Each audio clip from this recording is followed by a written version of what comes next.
Ils sont en première ligne. Beaucoup moins médiatisés que le personnel soignant, les ambulanciers sont pourtant sur le pied de guerre depuis le début de la crise sanitaire. Chez AVS Transport, ce sentiment d'être laissé de côté se traduit par le manque de protection. Aucune livraison de masques n'a été faite avant cette semaine, et encore une 60aine seulement pour tout le monde, loin d'être suffisant. L'activité habituelle a bien diminué. À la régulation, 2 personnes sont encore en activité contre 5 normalement. Elles gèrent les appels, essentiellement des appels d'urgence, des appels du centre 15 et des prises en charge liées au Covid-19. Nathalie, alias Nanou, est responsable du service et cette situation commence à être pesante moralement. Moi, je travaille depuis 35 ans et j'ai jamais vu ça. Jamais. Jamais. Il y a eu des hauts et des bas, mais comme ça, jamais. Jamais. La première semaine, on se disait, allez hop, ça va passer. Ça va passer.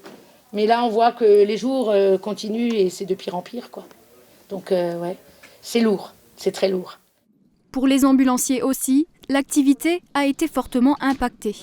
Le réel impact, c'est surtout la vraie gymnastique intellectuelle pour être dans de bonnes conditions d'hygiène, pour nous-mêmes ne pas devenir vecteurs du virus concrètement. Hein.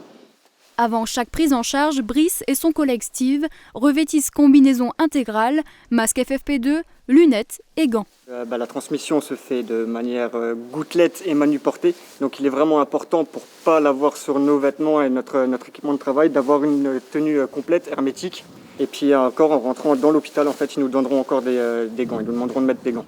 Après chaque intervention, les points de contact sont désinfectés et en fin de journée, le véhicule subit un nettoyage de fond en comble.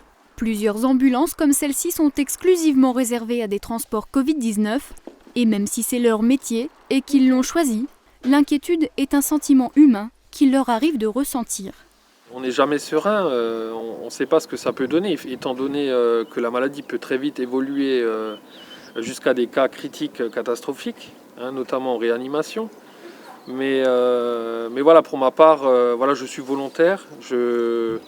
Je n'ai pas de crainte vraiment pour moi, mais effectivement pour ma famille, de ne pas le transmettre à mes proches ou alors à mes collègues. Vous voyez, c'est compliqué. Ouais. Leur engagement et leur courage font la fierté de leur directeur, qui n'hésite pas à les qualifier de héros. Des héros qui aujourd'hui appellent à l'aide, car les stocks sont bientôt épuisés. Le groupe AVS Santé lance donc un nouvel appel aux dons pour équiper au mieux ses ambulanciers, mais aussi ses aides à domicile, ainsi que tout son personnel en contact avec les clients.